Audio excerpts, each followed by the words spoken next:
Let's talk about 7 tips to help you move from out of state. They may even help you move from city to city, so stay tuned.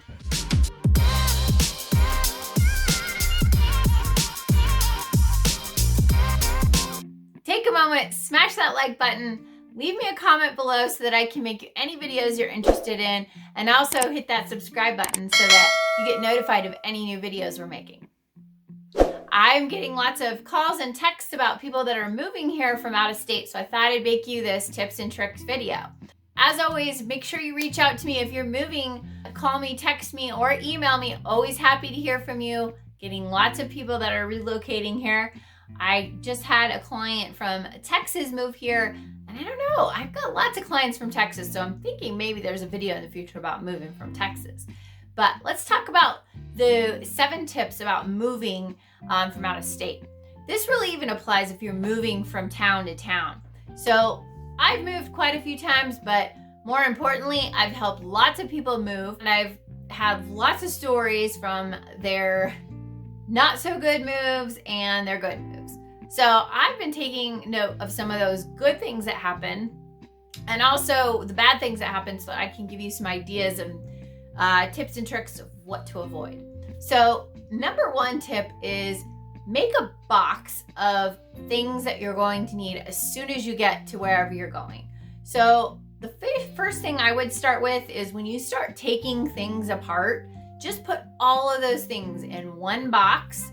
So just have like your number 1 box. I'd label it number 1 so you know that's the first box you're going to open when you move into your new place. It's going to have the tools you use to take those things apart, all the screws and stuff labeled in bags that go to, say, your bed or your TV stand, whatever it is that you had to take apart. And probably the first thing you're going to want to put together is your bed, so I would keep those things on top. That way, they're all there. You're not scrounging around looking for them. The other things I'd add in this box or things that you might need right away are toilet paper, pretty important, paper towels, and maybe some cleaning items so that you can clean down your space when you get there. Item number 2 is plan ahead. Things are crazy right now, and you never know when you're going to be able to get a moving van or moving truck, so I would make sure you book everything in advance if you can. I've heard of some stories where it's been really hard to get moving vans if you're moving from states that are popular to move out of right now. So I would make sure that you've got that all scheduled ahead of time as much as possible. I know that's sometimes hard if it's an impromptu move, but if you can, I would try planning. Number 3 is temp storage. So there's lots of options. Obviously, you see all these storage units in around the city, probably where you live, and I see them all over where I live. They're very popular, and you've got the inside storage units, outside storage units. I recently looked into those because I was helping somebody stage their home, and we had to fill it with a bunch of stuff, and they can really vary in price. And it kind of surprised me that indoor storage is actually cheaper than the outside storage, but I guess after I thought about it, it makes more sense because the outdoor storage you can drive right up to.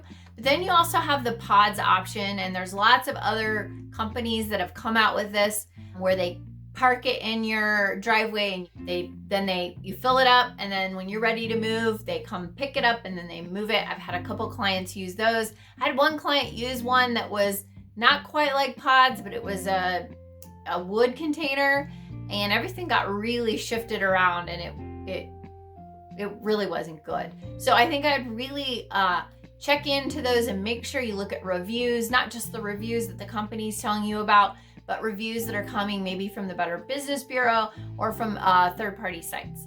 So look into those storage options. Number 4, when you're moving, to make sure you turn on your utilities. And usually I always send out a reminder of who those utilities are and all that stuff. But if you don't happen to have that list, just a reminder, make sure you turn on your utilities, your water, your electric. You don't want to move in and find you have no electricity, no water set up for when you move into that first day. Things are complicated and chaotic enough. You don't need to forget about your electricity and water. Tip number 5, if you're using a moving company, make sure you do your research. I recently had some tenants that were moving from out of state use a moving truck. And as the moving truck was coming, they were planning to come here as well. And they actually had done their research, so they knew this. So the one thing is that you'll find is that you'll have moving companies that are a lot cheaper. That's because they're doing your move along with other people's moves.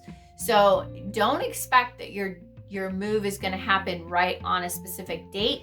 It might be in the fine print, so make sure you check that out. Companies that move just your stuff will charge you more money. So what my clients did was they decided that they knew that was going to happen. They would just kind of keep track of the moving company. They were driving and they had it planned out that they would visit family and then arrive when the moving truck got here, and they knew that it would be between a certain time and date, and they just kind of worked around it. But the last thing you want to do is think that they're coming on a specific date and then have none of your stuff be there when you're there and you have nowhere to sleep and none of your clothes. So just make sure you plan for that. Make sure you read the fine print. And again, always look at reviews that are third-party reviews of any moving company or any storage company. Tip number 6, make sure that if you are closing on one house in one state and another house in another state, would not recommend doing it in the same day. I had one client that did it on one day and then like I think a day or two after, but they were driving and I think they got a flat tire with their moving truck on the way here. So luckily we had that 2-day grace period, so they were able to make it on time. But if you're trying to do it back to back, that could be really difficult. So I would make sure you try to line that up if possible, where you could, space it out just a little bit so you're not stressing yourself out. Tip number 7, make sure you get rid of what you don't want before you move. I have had several clients and friends move clear across the country to find out, why did I move all this stuff? And then decide they want to get rid of it when they move. So if you can plan it out a little bit beforehand, try to sell your stuff ahead of time. I've done lots of that stuff, selling things online, having yard sales or estate sales. It's just, I would try doing that and really think about what you don't need or about what your new space is like, because maybe your giant wraparound couch doesn't fit in the new space that you're moving to. So really try to plan those things out. So it might even be cheaper to just get rid of those things before you move and buy them in your new location, unless they're like some family heirloom or something that's really special to you. I would really recommend trying to get rid of as much stuff as you don't need when you move. It'll make it much simpler. And last but not least, if you are moving from a warm climate to a colder climate, let's say you're moving, here to Denver, you might want to think about it, especially if you're moving right now. Think about what you're going to need and maybe put that in maybe your number 2 box. I would put some things that you're going to need for cold weather.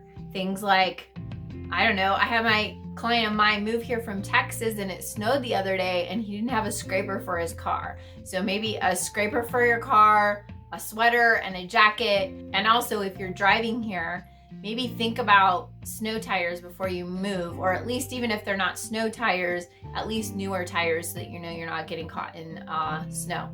Even if you're not driving, it might be something you just think about before or close to when you get here so you're not getting stuck in a snowstorm. Other items to think about if you're moving to Denver, making sure you have chapstick and lotion. Maybe put that in your number 2 box as well if you're moving to Denver. So before you hop in your moving truck or hire that moving company, make sure you check out my video on some things that you might hate about moving to Denver in case you're moving here, so you don't make all these plans and decide you don't like it here.